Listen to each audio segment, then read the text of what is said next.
So given that we just had an arc all about doing the right thing and what must be done and winning the right way and blah blah blah, naturally now we're going to go into a Saw Gerrera arc. I find it interesting that Phoenix Squadron was basically absorbed into the Yavin Cell, by the way. Kind of makes sense, and Yavin Cell is basically forming the new nexus point for, I actually name dropped in this one.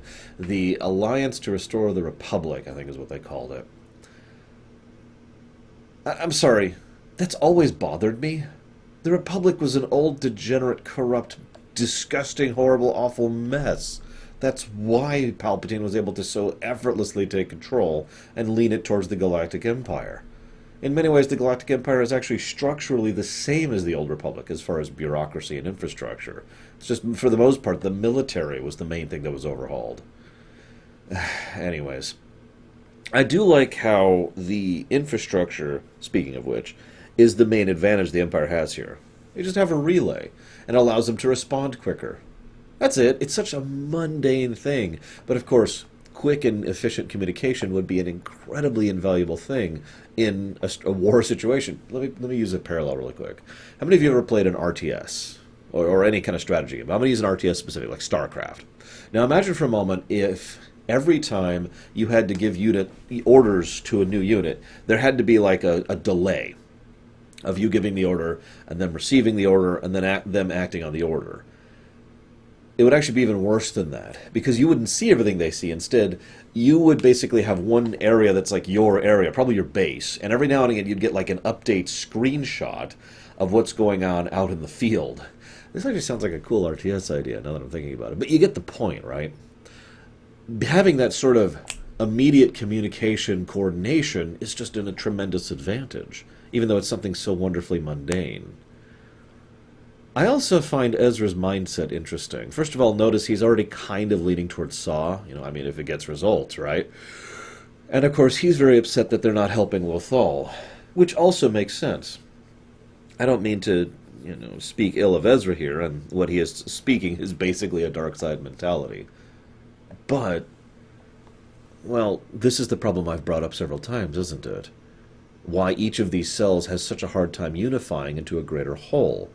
Because of all the things I've already talked about, but in addition to that, because they have their own interests, their own planets, their own neighborhoods that they care about, and they want to free their people. After that I'll go help other people, but I want to free my people now. Mon Mothma, at first I thought Mon Mothma was going to come across as a pandering politician, which I hate that. But instead she actually hits him pretty hard in the face with reality. My people are suffering in the exact same way, so are many others. We can't just pick one place to go to and then one place and then one place. We have dozens of places that all need help.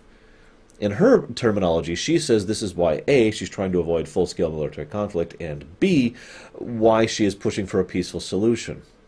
Now, both of those are debatably not correct. That is a debatable. But what is not debatable is her overall strategy is accurate. That trying to save a world, and then a world, and then a world isn't going to work. There's actually a term for that in old military strategy. It's called flipping. Okay, we're going to save this town, and then we're going to move on, because we got to go somewhere else. And then the enemy comes in and takes the town, so we go back and save the town, so the enemy comes in and takes the town. It's not a feasible strategy, right? Anyways. I also like how Mothma gets legitimately, actually angry at Saw. He's even happy about that. Like, yes, there's the leader of the rebellion. Where the hell have you been? And once again, we see this debate brought in. This is something that's already been brought up a couple times in the show. Excuse me. But this is something that comes up. Well, let's just say people have been debating this for most of human history. In fact, I wouldn't be surprised to see some people debate this in the comments below. I'm not even going to give my opinion on this one, because this is just... But it's the debate between, do we win at any cost, and therefore have a greater chance of winning, or do we try to win the right way, and thus have a much harder chance of winning? Now, I know what you're thinking. Well, what's the debate there? Well, think about it for a moment. If the rebellion became, something as bad as the First Order, just to use a hypothetical, in its efforts to replace the Empire, then how is that any better? How has that now made the situation correct, However, It is also worth noting that it's within the realm of possibility that if they don't get that brutal, they won't win at all. So the argument is usually, we don't want to become our enemy versus we don't want everything to be for nothing. In other words, you can cling to your ideals while you're being gunned down by the enemy, while I am gunning down the enemy and accepting that I have sacrificed my soul. And like I said, that's something that's been debated for most of human history. I doubt we're going to come up with an answer anytime soon, but I am interested in your guys' thoughts. Hera does have a point, by the way. She mentions that destroying the relay won't do much. And she's right. In total honesty, she is completely right. Taking it and using it is by far the better strategy. Destroy it? Okay, they'll just build another one, and it'll showcase that they know that it's there, and blah, blah, blah, blah, blah. Instead, destroying it as a backup plan in case they get discovered, yeah, okay, I can kind of see that, but that shouldn't be rule or option one, I don't think. I also want to mention one other thing about the TIE Defender. I know I've already gushed about it. But this is one of the reasons why Thrawn is better than Tarkin. One of 700,000 reasons. See, for those of you not aware, right around this point, in fact, at a point in Season 4, I'll point it out when we get there, Thrawn will be playing politics back in Coruscant to retain funding for the TIE Defender program. And, spoiler, that funding will be pulled in favor of the Death Star program. Now, let me ask you something, and I mean this legitimately.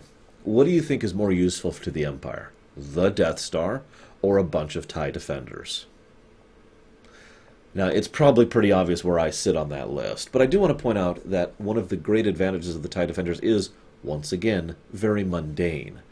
Because a TIE Defender turns a light cruiser, or just a patrol ship, all of a sudden into a deadly serious threat. Because that ship by itself, they've got their guns and they've got some armor and shields. But if they have TIE Defenders supporting them, you see? It's a very Thrawn mentality, mundane solutions. And then, of course, poor Commander Titus. He's been through so much, and now he's dead. I suppose it's obvious that over time we're going to lose all of our Imperial recurring characters. It was nice to see Callus again, by the way. But I actually kind of felt bad for the poor guy, especially since he decided to impersonate Titus right then and there with him. That's just horrible luck. Anyways, we'll continue the Saw Gerrera episode next time.